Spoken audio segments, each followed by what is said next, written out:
All right, everyone. It's been, we don't even know, many moons since the Year and a last time half. we've done one of these. This is, I think we call this the Sports and Nothing Else podcast. Um, we thought we'd do one because this was going to be a phone call we were going to do anyways. So we said, well, we'll just record it and see how it goes. So, Kyle, welcome aboard. Thank you. Good to be back. Yeah, Kyle's in his basement. I'm in my bedroom. So we thought we would start with some life updates, since I'm sure you all care, all 10 of you, plus or minus 6 that are going to listen to this. And then we'll do some quick NFL thoughts and some Crow facts, because that's what everybody's here for. And then we're going to do baseball over-unders. And we thought we'd do that at the end because we know most of you don't care about it, but we do. So we're going to do it. And then we can come back to this later and see how right or wrong we were. So, Kyle, what is new with you? We got a big day in the Bachman household tomorrow. Little Ivy, who's sitting behind me right now, gets surgery. So she's going to be in the cone of shame and a diaper and a full bodysuit for the next week or so. So really looking forward to dropping her off tomorrow. It's going to be like the saddest thing of all time. But I will film her medicated car ride home, which will be hysterical if it's anything like Sullivan's. So really big days coming up. House renovations nearing an end 2 years later. I think we started like when we started this podcast. So I finished windows this past week. Things are looking up.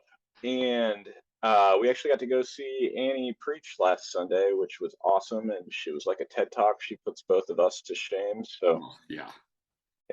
So she did awesome though. Super proud of her. Well, cool. Yes, and Annie, we are uncles. You for the first time from Annie, and me for the first time on our side of the family. So a little Elijah has made an appearance in the world, so we like him a lot. And as for us, we have bought a new house since the last time we've been on this podcast. Little upgrade, both in size and amount of stuff that needs to be done, which Kyle's familiar with. So most of it we're just letting sit around until Kyle comes to visit us again so he can help us. And I noticed with the new house, he shifted from the old tan background to a new tan background. The exact same color. Exact same. Yep. You're missing some pictures that were beautifully made by the children in the back. But yeah. I do have a hilarious picture Kate drew for me today, but I don't have it here with me. But we're good. We have since made it scientifically impossible to have any more children. So 3 is the 3 is the limit. A little snip snap action. They're letting me teach a class to adults at church right now, speaking of teaching, so that's something. Wow. And I don't know. Here we are. The year of our Lord 2023, rolling along. So yeah, we're good. I don't know. We have a minivan. It's all wonderful. We're old. Kyle, how old are you now? 32.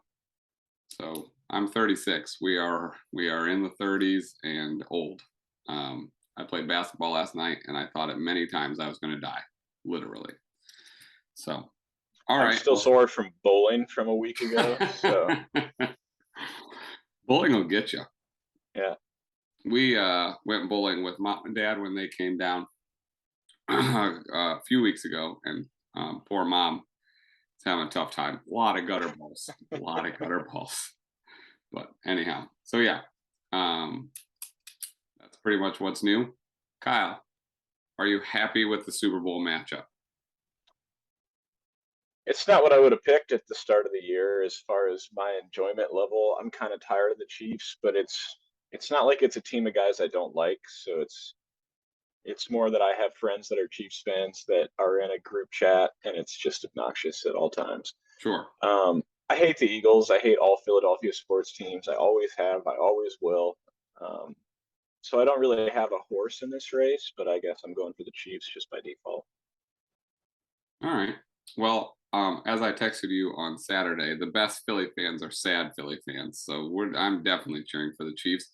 I think those are the 2 best teams. So you could say, well, that's pretty good. I mean, you can't complain too much about that. If Mahomes solves this Eagles defense after what he pulled off the other night, that'd be pretty incredible. And we're going to get to the refs later and things I hate, so we don't need to cover that a lot. right now. But there, it's frustrating that that ends up being the storyline out of what was a really good game after a really just horrendous game. Mhm. Um, if you are a 49ers quarterback this year, you have either broken your leg, broken your foot, or torn your elbow to pieces. Those are your three options. Or you were concussed. Or also concussed. Yes, poor Josh Johnson on his 15th team in 14 seasons goes in and gets immediately concussed, and then Christian McCaffrey. But they threw Purdy out there with a torn UCL. What a time to be alive!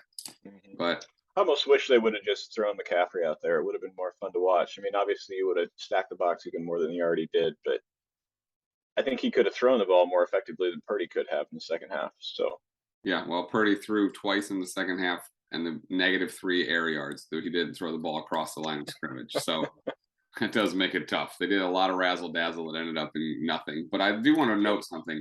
Hurts was bad in that game. His best completion was not really a completion that they called a completion with Devontae Smith early, Yep. but he was all over the place. And if he plays like that against the Chiefs, I actually think the Chiefs will win. I know that's what I'm hoping for. Do you want to complain about the Titans real quick since we haven't talked about our teams lately? They go 7-2. They did not make the playoffs. So, I mean, we talked about this when they were winning, and I said this is absolute smoke and mirrors, and they're not going to make the playoffs somehow, which is incredible if they did not. This team sucks, and it's pretty clear from watching them in the second half of the season. They don't have a quarterback at all. And Tannehill is fine, but Tannehill's never winning the Super Bowl. Not without Derrick Henry from 2 years ago, basically running all over people. So the future is bleak unless it's Aaron Rodgers or Tom Brady, and then it's bleak after one more year. So it Yeah. is what it is.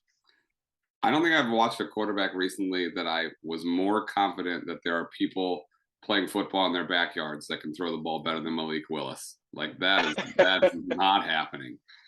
That's Oh, not it great. was so bad. I genuinely couldn't watch this games. Like I'd watch the first half, and I don't even care if it was the early game. I'm going to bed after watching that. It's just the worst. 3 p.m. bedtime. Well, at least you're not a Colts fan. I mean, I can't even walk you through the whole thing, but I don't know. It's cheering for the Colts right now is a train wreck, and both of our teams are in that horrible division that the Jags won, and they're probably going to win for many years in a row because of Trevor Lawrence. So it's really going to be a lot of fun. Um, do you have any thoughts on the Chargers and the Jaguars game? Because that is one of the most frustrating games I've ever watched. And yes, I bet on the Chargers. Okay, seriously. My only thought is how on earth does Brandon Staley still have a job? I mean, granted, you can't blame that all on him. And I do have to admit, I played poker and lost money all throughout this game. So I was equally angry at myself for losing money while also missing one of the greatest comebacks of all time. So I don't have a lot of tremendous thoughts, but I'm sure you do. Well, I mean, I disagree with you. You can't Staley. He seems like a nice guy, and the players like him. But Sean Payton was available, and you got to get Justin Herbert the best. I mean, I'm glad they got Kellen Moore. I think Kellen Moore as an offensive coordinator will work well with Herbert. We'll see. I think they could use one more interesting receiver, but I I don't know that team. I mean, people thought they were going to win 13 or 14 games this year. They had some injuries and the whole thing. Yeah. But they went 10-7. If you look at the teams they beat, none of them are any good, really. Um, I don't know. I think he should have been fired. That's a frustrating one to Well, me because I love well, Herbert. and I mean, to me, the true failure was your last game of the season, which doesn't matter. You're in the playoffs. How do you play Mike Williams and Keenan Allen, two wide receivers who are insane when they're on Hurt the field and are constantly. never ever on the Yes. field? And honestly, that probably cost them that game. Yes. That's been well litigated, but I thought I would go backwards for that for a second because that was insane. That was a collapse of epic proportions, and they didn't run the ball in the second half. It was the Falcons from the Super Bowl a few years ago, where it's like you can't be snapping the ball with time on the play clock. You can't. You have to. You got to take care of some of this stuff. So anyhow, that was frustrating. All right, So that's our NFL thoughts. I think the Chiefs are going to win. I know that that's not a popular opinion right now, but I just don't think I want to live in a world where Jalen Hurts beats Patrick Mahomes in the Super Bowl. I don't think that should happen. Well, and I don't know how anyone could be incredibly confident about a pick right now. I mean, yes, the Eagles have rolled to the Super Bowl, but they've also had probably the easiest route of anyone that you have ever seen roll to the Super Bowl. I mean, you get a bye in round one, you roll over the Giants in round two, and I kind of like Danny Dimes, but that game was never close. And then you play the fourth, fifth string quarterback for the 49ers. I mean, how can you really judge how good they've been? Well, you can't, and that's the question, right? Are they just really good, and we'll find that out, or have they not been tested enough, and we're going to find that out? Because Yep. the Super Bowl is a weird game. Halftime's way longer than it's supposed to be. There's an emotion to it that is different than regular playoff games, and so question is, do you go out? Hurts isn't is shaky, and it's 10-0 Chiefs, and then I don't know. I hope so, but I just don't think Hurts has looked great, and he might still be a little bit hurt. Maybe Mahomes will be too, but I don't know. I think the Chiefs can handle that game better than the Eagles can, but maybe the Eagles are just too talented and it won't matter. Well, and the other thing that scares me about putting any money on that game is all it takes is one weird twist or one sack that tweaks Mahomes' ankle, and you have Chad Henne trying to win a Super Bowl. And Chad Henne's last bowl game was played against the Bengals head coach at Nebraska. He's ancient. He's been in the league for what, 19 years, I think. Drafted in 08. So yeah, I don't have a lot of faith in the Henne-led Tyreek-less Chiefs if anything happens to Mahomes. And you saw every single time he rolled out to his left in the game this past Sunday that it's a massive grimace and he's hopping around, and all it takes is some big fat guy to land on him and you're just completely hosed and your entire season's down the drain. So I don't know. I have no idea what's going to happen, but I hope the Eagles take a fat poop. Same. By the way, this is a random note, but did you see the picture Joel Embiid tweeted from that game where he was with Kevin Hart and he said just a dad and his son booking a trip to the Super Bowl? Those guys that's a 2-foot difference. It's wild. That's insane. Did you see the picture of Mike Trout in his only playoff appearance sitting at the Eagles game? Yeah, I saw somebody tweeted that he's been to more Eagles playoff games than Angels playoff games. It's not great. We'll get to the Angels later. Speaking of a funny fact like that, though, guess how many teams of these three have won more games at Cardinal Stadium or whatever the actual name is in Phoenix or wherever the heck they're actually at? You've got the Chiefs, the Eagles, or the Cardinals this year. Well, I mean, they've only all three of those teams they've only won one game in that stadium this year. So whoever wins the Super Bowl will have outwon the Cardinals in their own stadium this year. Outwon, outbeat, outlasted, whatever. I don't think any of those words are correct. No, the Cardinals, that's maybe the worst situation in football. They just had to pay Kingsbury a ton of money to go away. They have Kyler on the second highest contract in the NFL with a torn ACL, and his only real skill is to move around, and he may be compromised. And maybe he'll say, you know what, screw this, I'm going to go play baseball. Like they're in big, actually, that would probably help them because that contract is going to end up being it's really bad. Really bad. So, got the Kelsey Super Bowl. It will be interesting. Having a party. I'm trying to convince Kyle to catch a flight down here to come to our house. So for be here for a few hours for the party, but we'll see. So, anyhow, okay. Any other NFL thoughts before we go? No, because I'm a Titans fan and I stopped watching in week 12. Yeah, you really did. Every time I would ask your opinion, you said, I don't know, I haven't watched football in 6 weeks. So, fair enough. All right. What you've all been waiting for, if you've watched the first however many minutes of this podcast, Crow Facts. We're back. I sent Kyle something that I saw the other day that just blew my mind. I was so excited. And Kyle said the Crow Facts are back. So we're back. Let's hear it. Crow Facts has never left. And you can ask my wife. They're here every week. So we got 2 this week. And I mean, we've done a lot of these. What is this, like pod number 25 or something? So this might be a repeat. But I've got 2. So the first I found super interesting.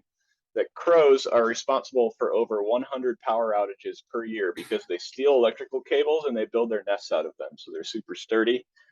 So if you lose your power, blame the crows, but don't take your anger out on the crows because crow fact number 2, they actually hold grudges and they pass them down to their children who pass them on to the next generation. So if you take off a crow and instead of bringing you shiny gifts, he's pooping on your car, odds are that his children are also going to poop on your car. So deal with that. How about that?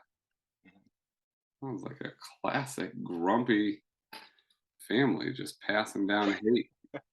Outstanding.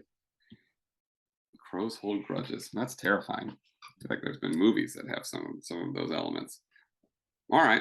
Well, crow fact's pretty good. I also decided the other day I'm getting a one of those red the little red pandas. I'm getting one for a pet. That's my animal fact.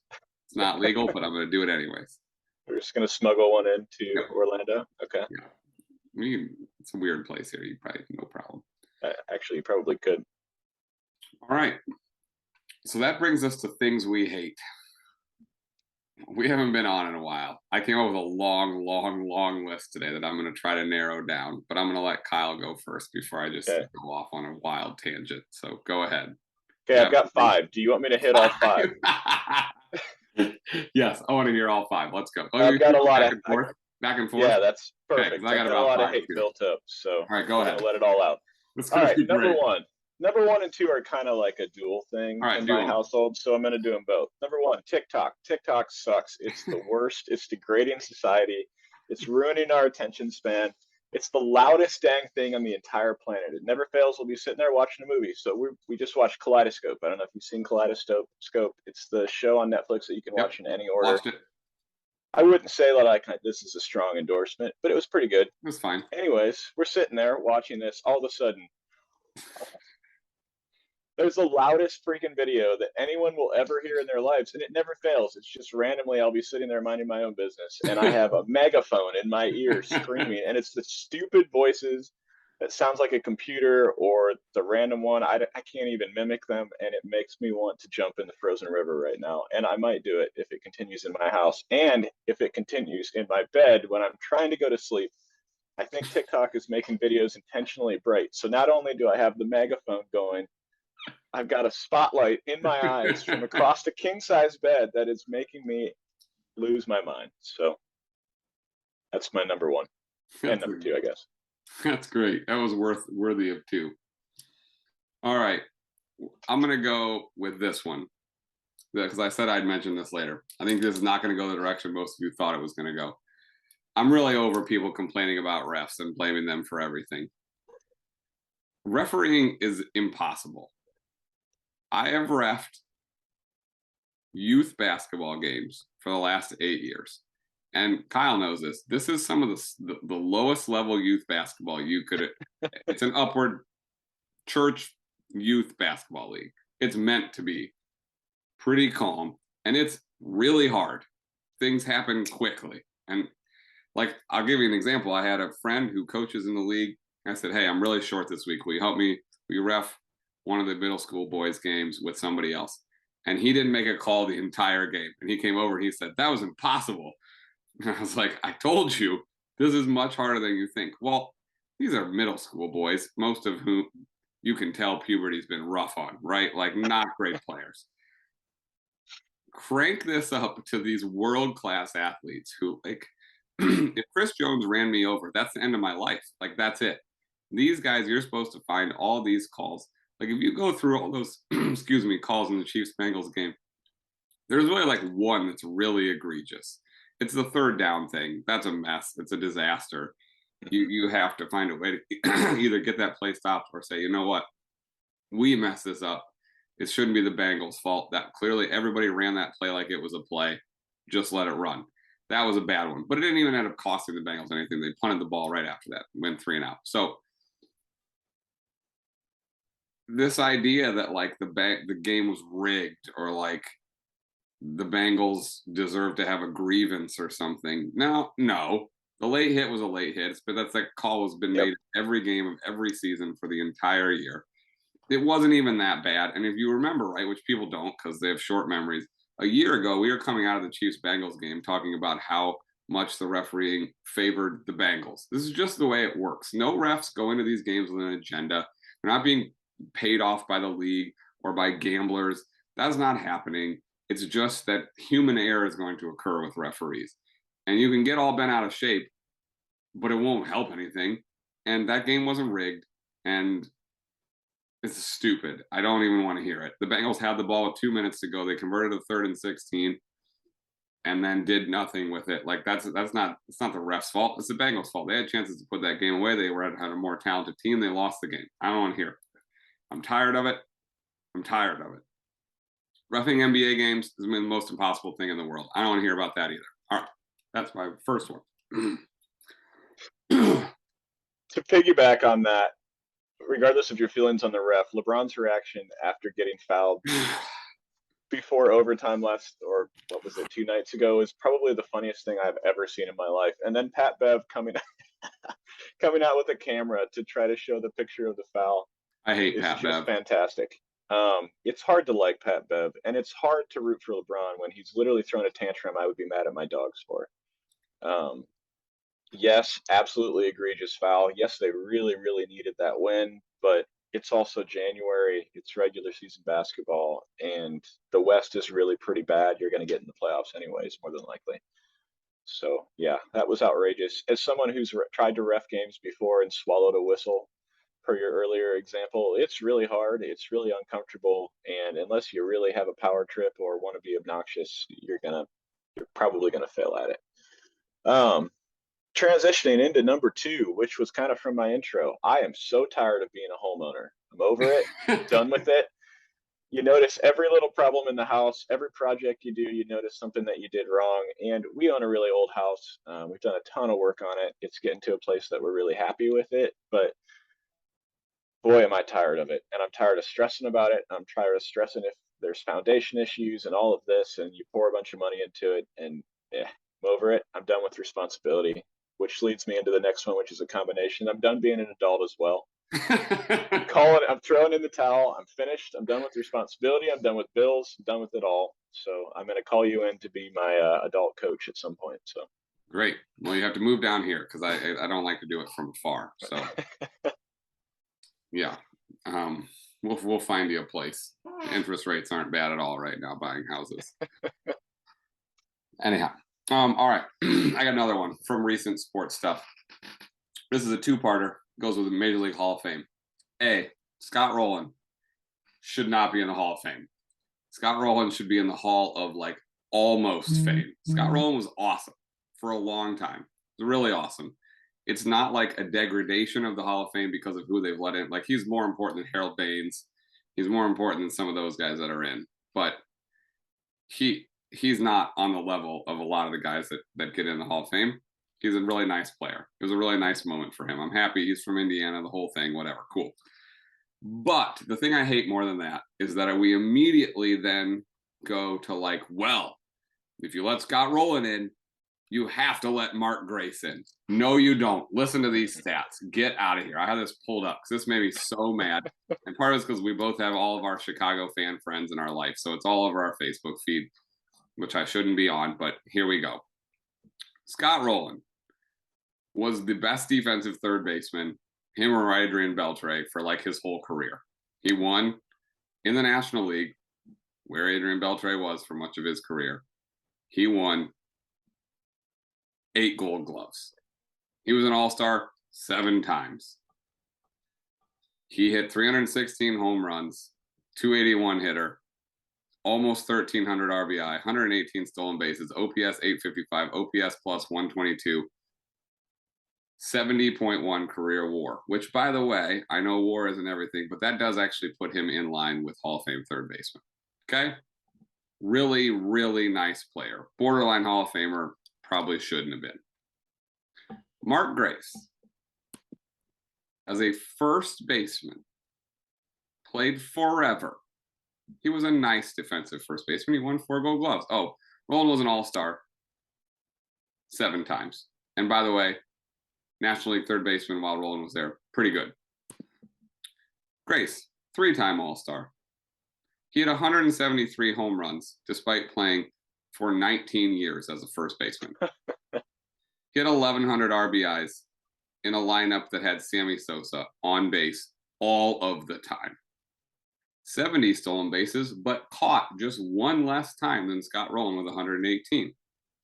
He did hit 303. It's really nice. He had 2,440 hits. He's a nice, really nice player. OPS, lower than Scott Rowland by 30 points. OPS plus, lower than Scott Rowland.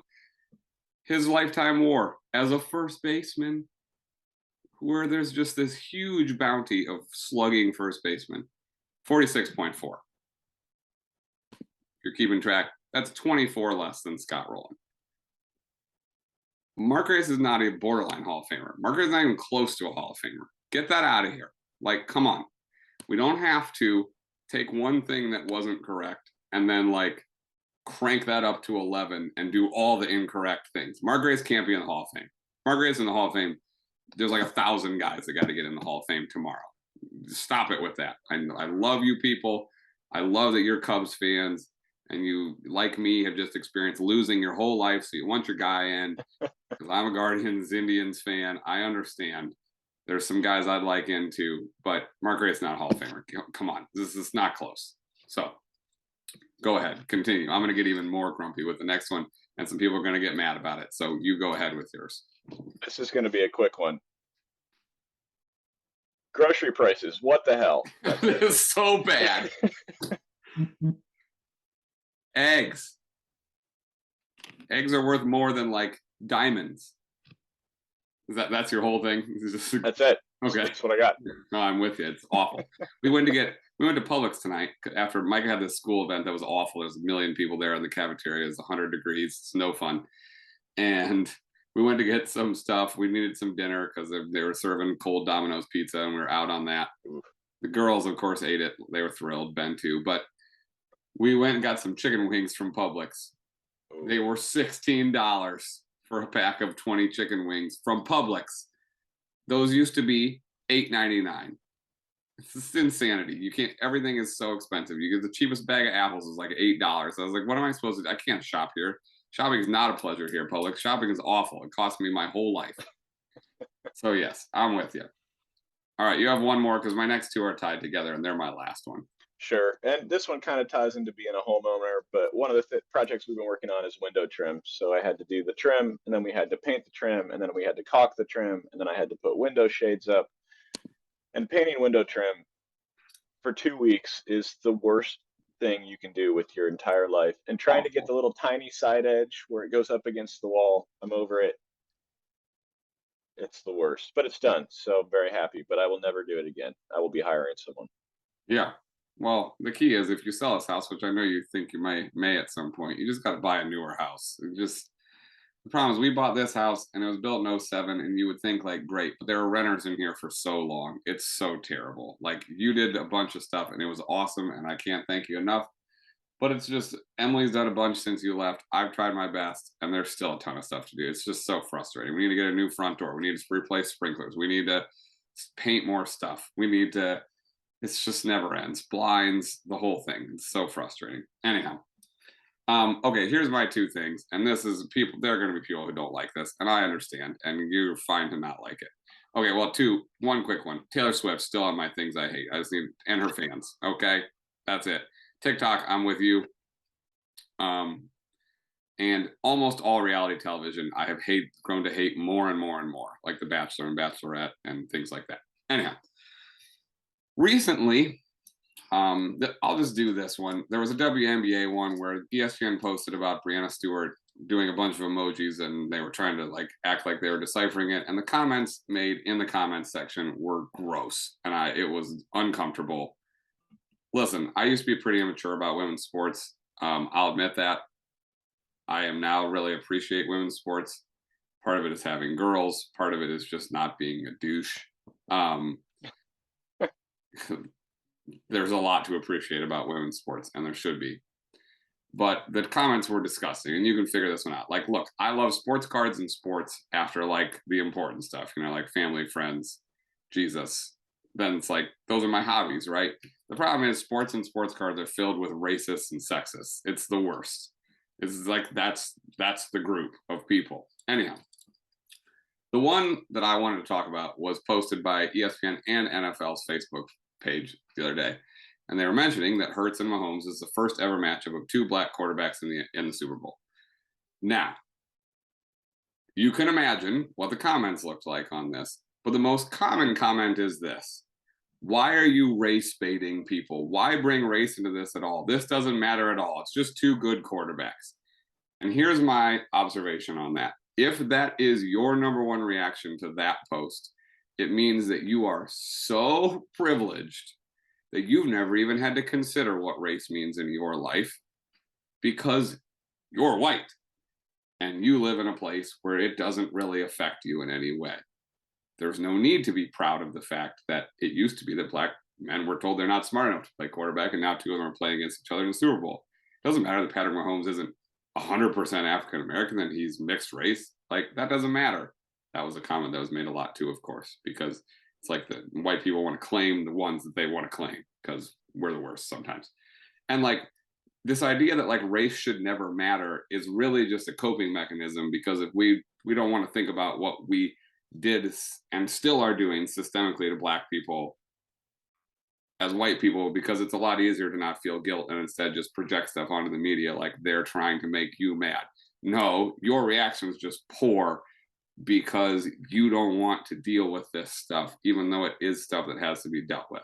So I understand that this is not meant to be a TED Talk. It's supposed to be a podcast about sports. But this is really frustrating because some of those behaviors have got to get unlearned, or else you're just telling on yourself. This is just racism cloaked in anger. And it shouldn't keep happening. Adults should do better than this. It does and should matter to black people that, and to white people and to anyone, that there are two black quarterbacks. It's awesome. We're like 5 years removed from people telling Lamar Jackson he needed to be a wide receiver. And then he won the MVP 2 years later. Like, you don't think this stuff's not still happening? And so to get all upset because people want to celebrate something that's cool, it's never happened, you're just telling on yourself. You're showing that you've got a lot to figure out when it comes to race stuff. And that's important. We still have healing to do as a country, immense healing. Civil rights movement, like a lot of our parents were almost alive for that. We're not that far removed from like segregation and slavery and all of these things. This stuff does matter. Race does, you can't just say I don't see race. Race matters. We enslaved a specific race of people. Like, it's not just, well, you can't say race doesn't matter. Of course race matters. We still have like laws on the books that make it harder for black people to own houses, which is how you accumulate wealth and frustration, as we've talked about earlier in this podcast. But I don't know. That's just like, we grew up in a very white place. And so I've had to unlearn some of that. And I just, if your number one reaction to that is like, how dare you bring race into the Super Bowl? Like, no. That behavior has to be unlearned. There's something more important than you being annoyed and thinking that ESPN is baiting you into dealing with race. No, it means you do need to deal with some stuff with race still. So anyhow, I'm sure I'll get some texts about this one. Please do. I'd love to chat with you about it. I'm glad I live in a more diverse place now, and I've had life experience with more diverse people, because that's really important. So I'm done with things I hate. We're going to move on to our recommendations. And then, because I don't have fancy Zoom, I'm going to have to send you a second Zoom link to do the baseball thing, and then we'll cram it together. So if you watched anything or read anything or any of that lately that you would like to share with us, I didn't prep you for this. Sorry. I was not prepared. Un momento. How about I'll start. Go for it. All right. We've watched, many things since we watch too much TV, but a couple things. Kyle hasn't watched this yet, which annoys me to no end. I'm not a huge Star Wars guy, but Andor, the show Andor, is one of the best seasons of television that I've watched in a long time. You should watch it. Even if you don't like Star Wars, it's just good. It's not a Star Wars show. It's just a good television show.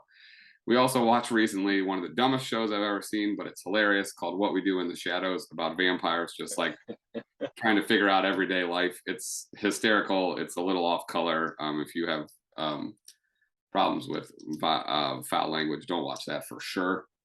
And then, we've watched, but Severance, I don't know, were we still doing this podcast when last time I mentioned Severance? That's the other thing I watched this year that I would suggest to everyone. Severance is awesome, weird, but awesome. I really, really enjoyed it. So those would be my three until I think about this more because I just thought about this like 20 minutes ago. Oh, um, we I watch a we kind of Seinfeld every week. we Like, watch Seinfeld every single week. I think I've seen it like 9 times in the last 2 years. It's fantastic. I can't recommend it high enough. Some of those episodes, going back to your point on the ESPN post, did not age super well, but it's still hilarious for the most part. We also kind of got into like more of the documentary type movies. So we watched two movies on the 2008 financial crisis that were awesome. Margin Call, really, really good. And The Big Short, which is oh, hard to beat. It's a love. fantastic movie.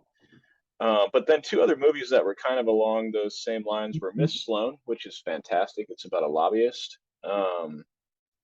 And then also Molly's Game, which is not really government related, but it is kind of based on a true story. It's about basically this lady that ran a poker ring. Hmm. Fantastic movie, especially if you like to gamble, which we do a little bit. And then as I said earlier, we just watched Kaleidoscope, and I've been watching The Last of Us, which my wife will not watch with me. But if you played those video games or like zombies at all, or like science fiction, it is outstanding, and it's brand new, so there's only a couple episodes out, but really, really, really good, and not like crazy scary or anything, but it is fairly intense. All right. Well, I'm sure I'll have more because, like I said, we watch way too much TV, like way too much. Trying to actually do better about that. But I can assure you that my wife is watching Mindy Project out in the living room right now as we speak. All right. That's it, unless you want to do 40 minutes of baseball over unders, which we are thrilled about. But we also understand half of you are going to be like, there's nothing I'd rather do less. But if you'd like to be educated or you want to skip through to your team, we're going to do it alphabetical by city, like Arizona Diamondbacks will be the first one because that comes first alphabetically, Arizona. So if you want to, you're a Cubs fan, you want to know what we think about the Cubs, fast forward a little bit, we'll get there. So see you in a minute. All right, we're back. Over unders. I'm eating a peach ring, and we're gonna go. Kyle, Arizona Diamondbacks, over under 74 and a half. They won 74 last year. For each team, we're gonna do a did you know? Did you know this guy is on the team? Who do you think the Arizona Diamondbacks did you know is key off someone that they picked up this offseason? Is it the trade they made with the Blue Jays, the catcher prospect that's supposed to be really good, Gabriel Nope. Moreno? It's Evan Longoria is on the Arizona Oh, Diamondbacks. I did know this. I did. Wow, I didn't. I did research today. All right, over or under? I'm taking the over. I think they're going to be better. I like Zach Gallen for Cy Young this year, so Yeah, they're they going to have be pretty good. sneaky, really good prospects, including the guy they got from the Blue Jays, Moreno, Alec Thomas, Corbin Carroll. They're really interesting. They're more talented than you think. And it should be remembered with all of these teams that aren't in the Central in either division, it's a balanced schedule this year. So the Diamondbacks get to play the NL Central a bunch more than they did last year, which helps them greatly. Um, so that should be mentioned. All right, so we're both taking over. We start out with Yep. agreement. We're not going to agree on everything. Go ahead. Also, I love Kyle Lewis, and I'm rooting for a bounce back, even though he's made out of glass. So Yeah, rooting for a we're bounce back hoping for season for him him. for sure. But we're probably expecting our hopes to be dashed. Probably. All right, the Atlanta Braves. Their over under is 96 and a half. They won 101 last year. The did you know is Colin McHugh, because really everybody else you pretty much know. They traded for Sean Murphy, but that was a big deal. They're, I don't know. What do you got? I'm interested in what you have here. I think Oh, I'm going to go. Go ahead. I should mention I did some locks. I think I have. Well, I'll count them while you tell them. Give us your. I'm going to go over, and I think again, just like you stated with the more interdivision play, I think they're going to benefit from playing more games outside of the East because that division is really, really good. They lost really just your shortstop. It was Swanson. He's a pretty big loss. I think they're going to be completely fine. I don't know a ton about Vaughn Grissom, so I'll let you talk about if he's going to be a solid replacement or not. But you have a full year of healthy Acuna. You have a full year of Michael Harris.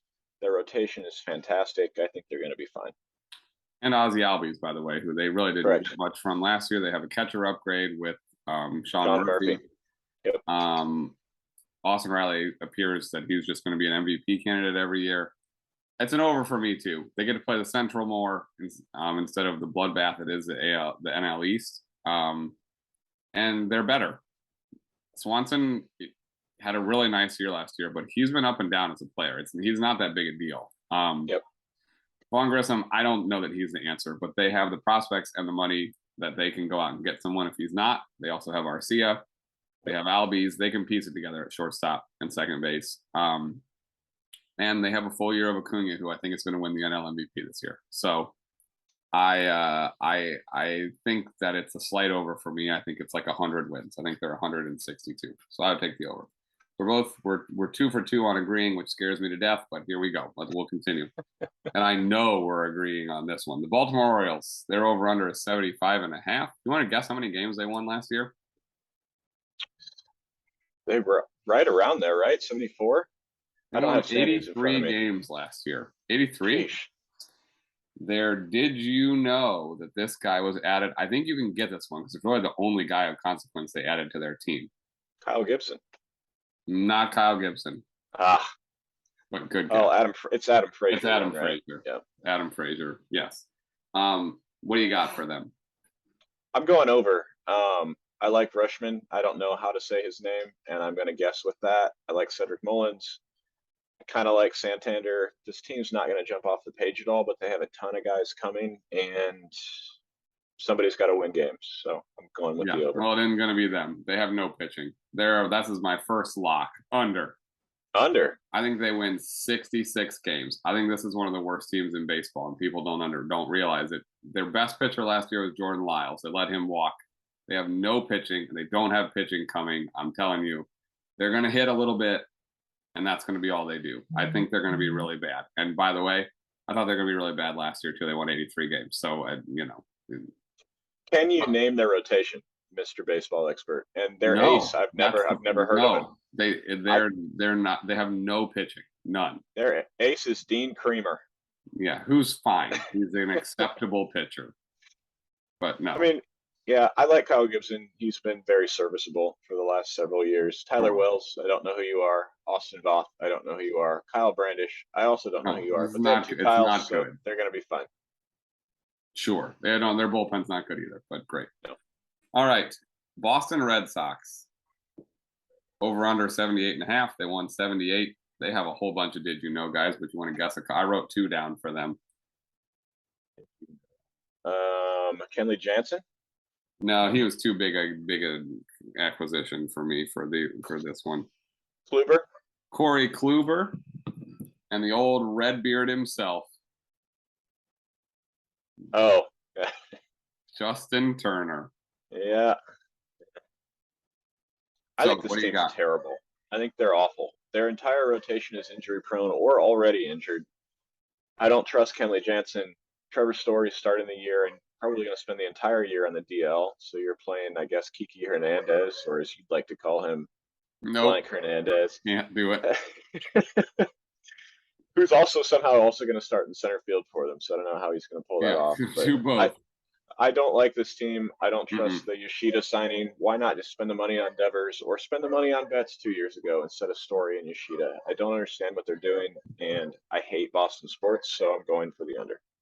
Great. I have the under too. It's a slight under. I kind of like their lineup, but I don't think that they're going to win a lot of games. Okay, the Chicago Cubs. This is a lot of our listening audience are Cubs fans. I've already made them mad with my Mark Grace rant. They're over under 75.5. They won 74 last year. I almost made this a lock, but I'm interested to hear what you have to say. I like the over. I like Stroman. I like Talion, whatever. Kyle you guys going to win the Cy Young last year or 2 years ago.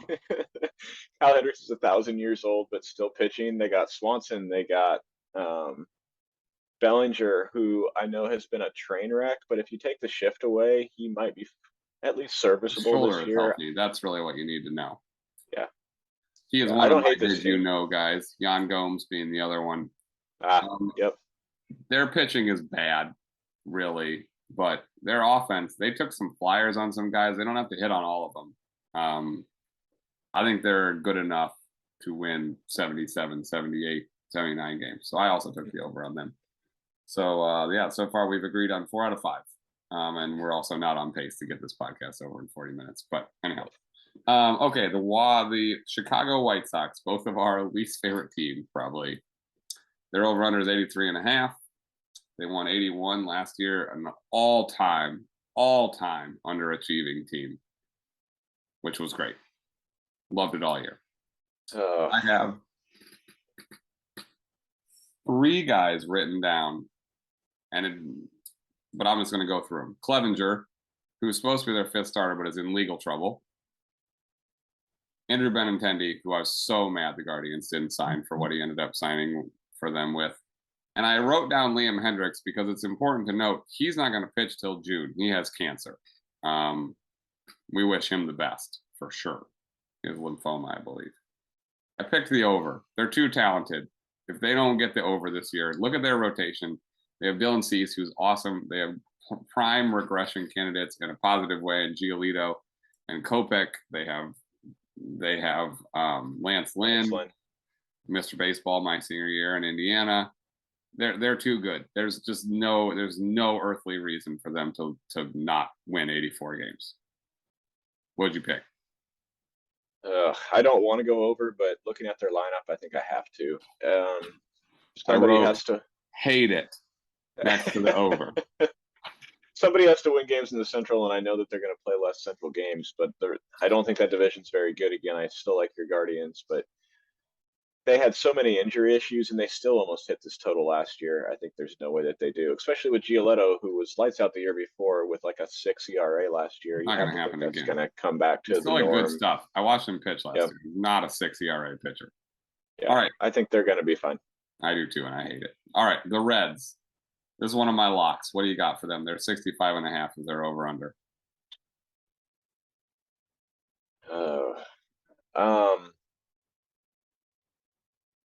I'm going under because I know like no one on this team. I wrote down. I didn't write notes for a ton of these teams. My did you know is Will Myers. It's not a good sign. I just wrote, this is a horrible team. I went through everyone's depth chart today. I know baseball pretty well. Oh, never mind. Computer did some weird stuff. They're horrible. This is an awful team. This is a lock to me. This is way under. They might be the worst team in baseball. Joey Votto will be hurt by May, and then it will be like, holy cow, we can't hit or get outs. They're really bad. Under lock for me. Okay. I'm taking under as well. All right. The Cleveland Guardians, the love of my life. Their over-under is 86.5. They won 92 last year. The did you know is a pretty obvious one. It's not Josh Bell, so it has to be Zunino. Mike Zunino, a.k.a. not Austin Hedges. Thank the Lord. Thoughts on my beloved Cleveland Guardians? I think they win 87, 88. I'm going to go over. Josh Bell is a pretty big addition to what was a really bad middle of the order last year. Zunino is such an upgrade, even though he's not that great, that it's a massive change. The only concern is if Bieber's velocity keeps going down and he's only so-so, and if he's not outstanding, and then you don't really trust McKenzie and Quantrill, then this rotation gets pretty thin pretty fast, though. For how much pitching depth they've traded away in the last 4 or 5 years, I still think they're the best team in the Central, but I am a little iffy on the 85, 86, but I'm taking the over. Guess what, buddy? This is one of my locks. This team is significantly upgraded from last year. They have a couple prospects coming who made their debut at the end of the year, including a really good catching prospect, Josh Naylor's brother, actually, Bo Naylor. They've got a full year of Oscar Gonzalez. Another hopeful step forward for Jimenez. They got Kwan. Their rotation is good enough for sure. To me, they should win 90 games. They just should. And if they don't, it would be disappointing. They also have maybe the best, the best manager in baseball, which does matter. So It's one of my locks, and it scares me to say that about my favorite team because they do tend to let me down sometimes. All right, Colorado Rockies. They're over under 64.5. They won 68 last year, which feels high. Their did you know is Jose Urania because they didn't add anybody. They're another team I think is horrible. What are your thoughts? I have them as under. I agree. To me, it all hinges on if Blackman's healthy for the whole year because I think he's awesome if he's healthy, but he's been a shell recently. Their rotation's really, really, really bad, and I don't trust CJ Cron to hit 300 and hit 40 home runs again or whatever he did last year. So I'm going under. Great. Easy. Boring team. We'll go fast with that. Speaking of boring teams, the Detroit Tigers, they won 68.5, or there's the 68.5. They won 66 last year. Their did you know is not a new player, except it is to their team. It's Emmanuel Rodriguez, who just left the team and was gone for months last year with no reasoning. They should get him for a whole year this year, which does actually help. But I went slight under. I think they're bad. And they have to play the AL East more and the AL West more, which is bad. Yeah, I'm going to go under as well. You realize we've disagreed on one out of the first 10. It's terrifying. Anyhow, Maybe we'll nail it. baseball, we could nail whatever. it. You never know. Houston Astros. Their did you know is an obvious one as well. They're big. Oh, Abreu? Yes, but it should also be noted Michael Brantley is healthy and barely played last year. Yordan Alvarez is healthy and missed time last year. They did, of course, lose Justin Verlander, but their problem last year was actually not pitching. Their lineup was a little shaky sometimes. And they now have Brantley, Yordan, Abreu, Kyle Tucker, Jose Altuve, amongst others. Their over-under is 97.5. You know how many games they won last year? 104. It's a really good guess. 106. I just don't think they're 9 games worse. I actually think they might be slightly better. I was like, well, they're an over for me, and I put it as a lock, and I also hate that. Yeah, I hate the Astros. I think this is the best team in baseball. Yeah, losing Verlander is rough, but they have 4 young starting pitchers that I think all take a jump. So yeah, I'm going over. Great. By the way, sneaky, their best pitcher last year was Framber Valdez. I'd like to throw that out there. I know Verlander had a really great year, but all right, the Kansas City Royals, 68.5 is the number. They won 65 last year. Go ahead. Their did you know is the guy I yelled about the Orioles letting go. Jordan Lyles. Jordan Lyles, inning eater. And they signed Greinke again yesterday. Yes, so they did. That's an irrelevant signing, but it's what it is. The Twins made a trade with them recently for Michael A. Taylor, who on the depth chart I'm staring at is still their center fielder. Is what it is. I think this team's terrible, but I might still take a slight over because their offense, I think, is going to bounce back a bit with Sal Perez being back to his normal self. So look, I wrote in the over, and then I went through their depth chart, and I wrote down, I want them to be good, but they suck. And then I wrote down the under. This is a bad team. They're bad. The pitching is still really bad. I think Bobby Witt is going to be incredible this year. Anyone who collects sports cards, you need to take that to heart. But they're bad. And again, they won last year 65 games, playing a ton against the worst division in baseball. And they don't get that anymore. They just play everybody. And so I don't know. I like to think they take a jump up. Salvador Perez better be better than he was last year when he annihilated my fantasy team. But I don't know. Their pitching is bad, and their lineup is not very good. So they worry me. All right, our favorite one, the Los Angeles Angels. Oh. The over-under is 81.5. How many games did they win last year, Kyle? Like 28. They were like 28 and 18. You know how many games they really won? Like 78. 73. Yeah. And they had Shohei Ohtani healthy again for the whole season. And Trout played 118 games of like outrageous baseball. So, did you know they added 3 really interesting offensive players? Can you name them? Joe Urshela from the Twins. Mm-hmm. Hunter Renfroe. Mm-hmm. And was Brandon Drury. an Brandon off-season Drury. acquisition. Okay. They also added Tyler Anderson from the Dodgers, who was awesome last year, the starting pitcher. And look, I'm taking the over. And every year I take the over, and every year they suck, and I hate it. But they do get to play the Central a bunch, which means I just get to watch more of Ohtani and Trout bludgeoning the Guardians. So that'll be great. On paper, as it is every year, they look great. They don't even need to get much out of Anthony Rendon, but if they do, Lord have mercy, that lineup is deep and awesome. Tell me why I'm wrong, because I'm definitely wrong. So I wish I had more hands so I could hold more hammers and hammer the under with this, because I'm correct about this every single year. And I actually I like this team and I like the players on this team, so I hope I'm wrong, but they are made out of glass like they are every single year. When your best offensive player is also your best pitcher, who at some point is not going to be able to throw 102 because he's going to blow out his shoulder, it's going to be a problem. So Ohtani gets hurt, Urshela always gets hurt, Drury gets hurt, Rendon gets hurt, Trout already has back issues. I just don't trust them. And if they stay healthy, I think this team has a really good chance to make the playoffs, but I don't think they're going to stay healthy.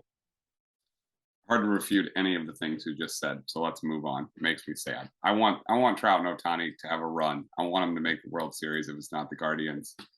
I don't think it's going to happen, but I want it. All right. The Dodgers. 96.5 is the number. Do you know how many games they won last year?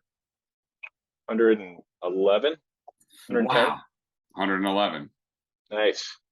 Now, I understand this is a diminished team from the team last year. They do get to play the NL Central. I'd like everybody to remind that more often, who is another horrible division. But here's their win totals from the last 4 years. 111, 106. In the COVID year, they were on pace to win 120 games and 106. You can't tell me this team is going to not win 97 games. I refuse to believe it. It's an over. It's a lock. Their did you knows are Noah Syndergaard and JD Martinez, which doesn't inspire a lot of confidence. Tell me why I'm wrong, or tell me why you agree. I can't tell you why you're wrong, because you're not wrong, at least in my opinion. I mean, their rotation is Urias, Kershaw, Gonsolin, Dustin May, and Syndergaard. Outside of Syndergaard, that's 4 aces on almost every other team in all of the major leagues. You've still got a good bullpen, even though it's much depleted. Your offense is still great, even though you're losing some guys this year. So I think they're going to be fine. I think they're still going to win a ton of games. Great. Thanks. Couldn't agree more. All right. Miami Marlins, 75.5. They won 69 last year. Would you like to talk through us the Luis Arias trade, since it's your favorite team for Pablo Lopez and prospect? Oh, and it's probably my favorite player. So that was a really tough one. I like Pablo Lopez, and the Twins desperately needed another starting pitcher. And I actually kind of like our rotation now. They also really didn't need Arias, or however you even say his name, that I don't even know, when he's one of my favorite players. But he's a light hitting first baseman that can't really play defense, and he doesn't run. So on base percentage machine. He doesn't strike out, but he's basically end of the career Joe Mauer, which drove me insane. So I'd rather play some guys with some pop at first base, and I'm going to miss him. But I kind of like the trade, and I kind of don't like this team. They still can't hit, and they traded out of their strength, which means that their rotation is, well, still pretty solid. I really worry that Alcantara threw too many innings last year. Trevor Rogers was a train wreck, and I don't trust Lazaro. All right. Well, we both taken the under. I don't know how that team wins 7 more games. I think they're worse or the same. They had Sandy Alcantara pitch out of his mind last year. They won 69 games. I don't know. Their other did you know is Johnny Cueto, who I kind of would have loved the Guardians to add for next to nothing for rotation depth, because he was really great last year. He kind of kept the White Sox together. All right, the Milwaukee Brewers. 86.5 is a number. They won 86 last year. Their did you know? Strong first name on this guy.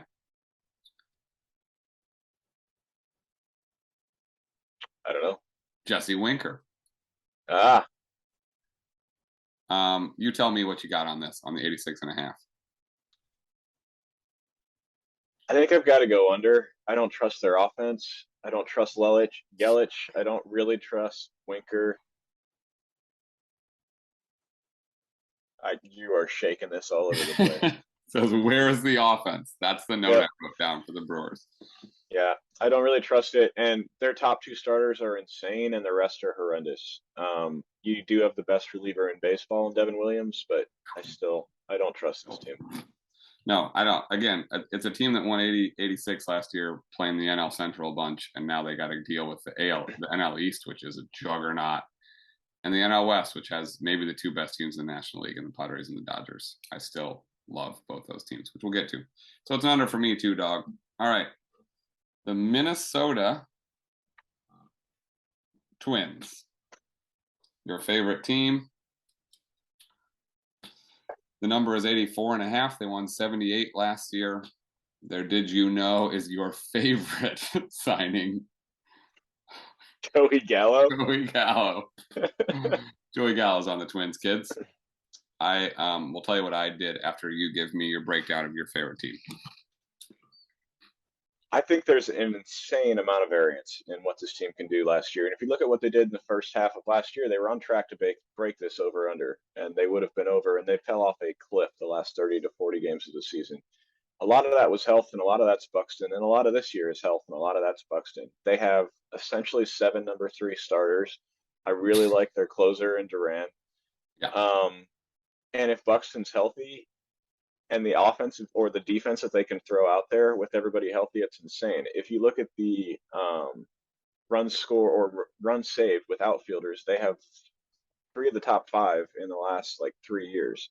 Gallo is a sneaky Gold Glove outfielder. They just got Michael A. Taylor, who's one of the best, and Buxton is the best. So I think they're going to have a really good defense if they can stay healthy, and if Kirilloff can be productive at first base, you don't really hurt from that Arise trade. I'm going to take the over. I don't feel great about it, but obviously going to be rooting for it. Well, I'll show you my note. I'm taking a slight under, and it says, don't feel good about it. I was prepared to make it a lock under, and I looked at their team, and I said, actually, I like that team. The only reason that it's an under is because, again, they managed 78 wins in a putrid AL Central last year, and you get more Blue Jays, more Yankees, more Rays, more Astros, more Angels, more. I don't know. It worries me with my Guardians pick too. I really think the winner of the Central could win like 83 games this year. I think that's in play, and I think those 3 teams, Twins, White Sox, Guardians, could all be bunched right around that number. You know how I think the Guardians should win it and have more than that, but it doesn't mean anything. All right, the New York Mets. Their over-under is 94.5. They won 101 games last year. Their Did You Know is both a frontline starting pitcher and a sneaky old decent starting pitcher. Would you like to guess who my 2 Did You Knows are? Quintana and Verlander? That's it. They are a very old rotation, but they are a very strong rotation. Scherzer and Verlander, Quintana, the guy they just got, is it Senga? Is that his name? From Korea, I believe. And Carlos Carrasco. All old, all good. Their lineup is great. I actually don't understand why it's only 94.5. I understand the Correa thing was a little weird to people. They don't actually need Carlos Correa. Their infield depth chart does not need Carlos Correa at all. No. They actually still have too many infielders. And I'm looking at this, and I'm going to take a moment to call out ESPN because they're like 4 weeks behind on transactions as I'm looking at depth charts right now because they have Correa starting at third base, which is outrageous. He hasn't been on their team. Never was on their team. I sent you a different link that I've been using today because it's much better. But either way, I think this is probably the best offense in baseball. And their pitching, if it stays healthy, is absolutely insane. So I'm taking the over. I think they win 100 games. Me too. I actually think it's pretty simple. I didn't want to make it a lock because I don't know, maybe they regress, and also I don't want them to be good, but that's a whole different thing. Speaking of not wanting them to be good, the New York Yankees, their over-under is 94.5. They won 99 games last year. Their Did You Know is an outstanding left-handed starting pitcher. Carlos Rodon. Yeah, get the N out of there. But yes, Rodon. I'm really interested in what you think about this too, because this is a polarizing team. But what do you have for them? I really like the over, actually. The only worry that I have with that is if Judge regresses to what he's been his entire career, which is hurt. Um, I'm also a huge LeMahieu guy, mostly because I played against him for one game and he made us look ridiculous. But um, I think he's awesome, and I think he's going to bounce back. And he's a huge part of their offense because if you have somebody that's hitting 320 in front of the guys that hit 60 home runs in a year, you're going to look a lot better. So I think this team's really good. I worry about their starting pitching health as well, but if everybody's healthy, you have five aces in that rotation. So I think they're going to be awesome. Yep. Again, we see the world the same when it comes to baseball, especially. So I had over lock. I don't. They're better. Again, I don't understand why. I know they don't want to go real high because they want betting on both sides or whatever. But like, they get to play the Tigers and the Royals and all those more often. The A's, like, I don't know. It's an easy over for me. So, all right. Speaking of the Oakland A's, 59.5. They won 60 last year. For did you know, I just put down the whole team. You don't know any of these freaking guys. This team is so terrible. This is terrible. The Anyhow, only names that I know on this team, and I'm sure I know who some of these other people, and I guess there's like three, but I don't think I know who any of their starting pitching or bullpen is. I know Aledmys Diaz. I don't know how to say his name. Jace Peterson and Ramon Lariano. And I don't even know how to pronounce these people's names. And they're people that are jumping out to me. I think this is the worst team in baseball, and it might be the worst team I've ever seen. And I'm somehow going to take I think I have to take the under, but I don't feel good about it because that is so low. I feel great about it. It's one of my locks under. Get out of here. This is anyone that's good, they'll sell them off at the All-Star break too. They're horrible. Well, that's my argument though against that is that there isn't anybody good to sell, so they're just going to kind of coast. Fair enough. All right, we got to go fast. Philadelphia Phillies, 89.5 is their number. They were 87 last year. The did you know is Trey Turner, who I freaking love. Over or under? I'm going to take the under and only slight, and it's only because Bryce Harper's hurt and going to miss who knows how much, probably half of the season. I don't think Schwarber does what he did last year. Obviously, adding Trey Turner is huge, but I don't trust this rotation either. Slight over for me. I think they're good. And they added Taijuan Walker, and their lineup is awesome. And I actually disagree with you. I think the rotation is great. And their bullpen, they made a sneaky trade. They traded for Soto from the Tigers, and they have three guys now. They have like the three hardest throwers from last season in their bullpen. They're nasty. I think they're really good. So I hope I'm wrong because as we discussed before, I don't like Philly and anything Philly, and I really don't like Bryce Harper. All right. The Pittsburgh Pirates are 67.5. They won 62 last year. Their did you know is Austin Hedges and Andrew McCutchen. What do you got for them? I'm going to go under because I think they sell like crazy at the deadline. And you see Brian Reynolds, even if he might not even be on the team before the start of the season. I love Cabrian Hayes. O'Neill Cruz is super fun to watch, but their pitching's still terrible. I mean, Rich Hill is 58 years old, and he's their number 2 starting pitcher. So, yeah, it's a lock for me. Under. They do not have a lot of talent except the left side of their infield, which is incredible. Yep. All right, San Diego Padres, 93.5. They won 89 last year. Their did you knows are Matt Carpenter, Xander Bogaerts, Nelson Cruz. Oh, and a little guy named Fernando Tatis Jr., who should be back relatively quickly. Don't like him, but can't deny the talent. This is my super lock. I have one and one only super lock. This is it. What do you have, over or under? Over. And if they get anything out of Tatis, they added 2 of the best players in baseball in the offseason. Now, I don't think, especially if you look at the splits with Bogaerts with his power numbers, he hits home runs at Fenway. He doesn't hit a lot of home runs on the road. So if Bogaerts regresses to a 280, 290 with like 12 home runs and being a pretty mediocre shortstop defensively, all of a sudden that looks like a pretty bad signing, but I still think they're a better team than last year, especially because you have a whole year of healthy Soto. In theory, you've got a whole year potentially of Tatis, or at least most of one. I think this team's really, really, really good. I agree. It's my super lock. They kind of had, as Bill Simmons calls it, this season from hell last year. Everything went wrong. They won 89 games, almost made the World Series. Blake Snell figured it out halfway through the year. They have more starting pitching depth. I'm telling, and their lineup is freaking terrifying once they get everybody going. I don't know. To me, this is like 103 wins, I think, honestly. All right. Giants, 81.5. They won 81 last year. Their did you knows are Sean Manaea, Michael Conforto, and Mitch Haniger, aka boring, boring, and boring. This is the most boring team in baseball. What do you got? Over or under 81.5? I think that's like spot on.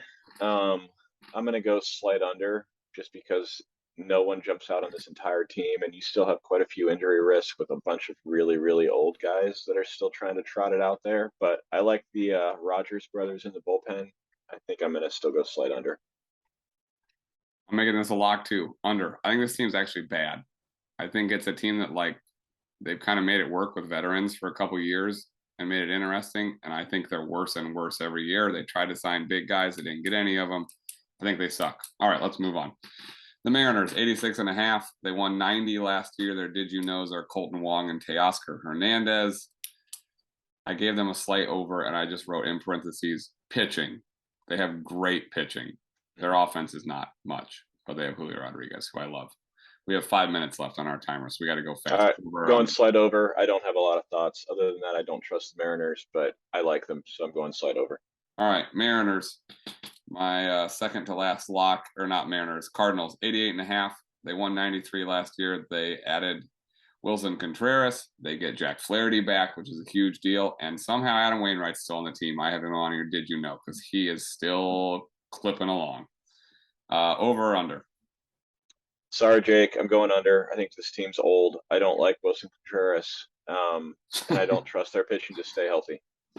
All right, this is a good. We finally have an agreement. I think this team's actually really good. They still have Goldschmidt and Arenado. I actually like their pitching. I like Contreras a lot for this team. I think it will rejuvenate him, or maybe just juvenate him. I have the over as a lock. All right, let's move on. The Rays, 89.5. They won 86 last year. They didn't add anyone. Zach Eflin's like the most interesting guy. Their lineup sucks. I'm taking the under. I think this is a year that them being cheap finally catches up to them. What do you think? I agree. There's really no one in this lineup around Wander Franco who couldn't stay healthy last year. So I'm going under, even though their pitching is still insane. Yes.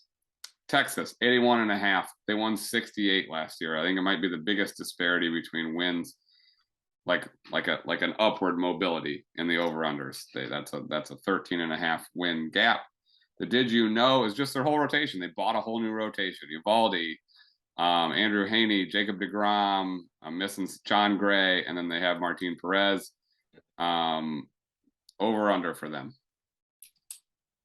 This is a team that's going to be really fun to build in MLB The Show, and I think they'd be really fun to play with. And I think they're going to be still pretty bad next year because that whole rotation is injury prone, and I don't trust all of their money being into two middle infielders that really underproduced last year.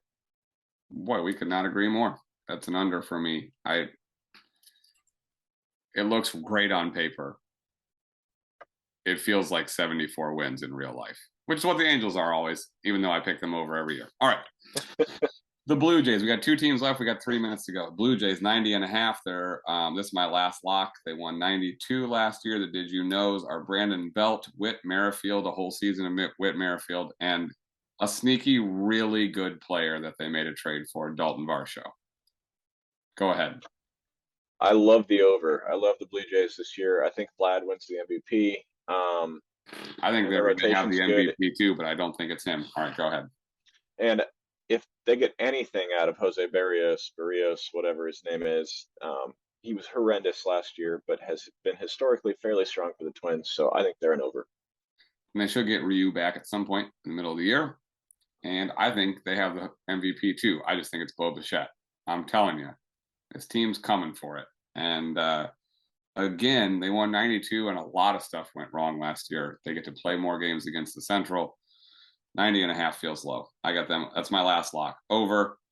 And that leads us to a really depressing end, the Washington Nationals, who won the least amount of games in the major leagues last year at 55. Their over-under is 59.5. Their did you know is because I don't think he actually knows he's supposed to play. They still have Steven Strasburg on their team, who hasn't pitched since we were going through puberty. What you got for me? What's the over under? 59.5. I think I'm going under. This team is horrendous reading through their depth chart. Again, I know like one person on their entire offensive team, and the rotation of people that you know who they are either washed or not healthy. So I think they're going to be really bad.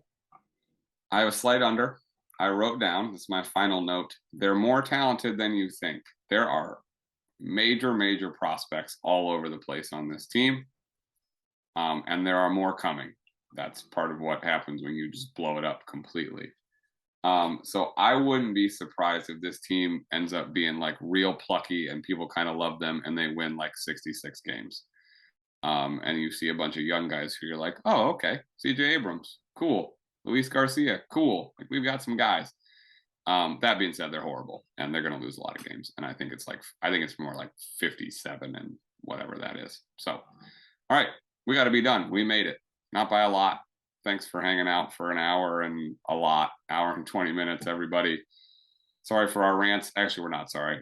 And we're going to try to do this, I don't know, every month and a half or so, just because we like to do it and we like hanging out with you all. And we've missed it. At least I have. I bothered Kyle about this for a long time. So We're back. We're back. Don't call it a comeback. See ya.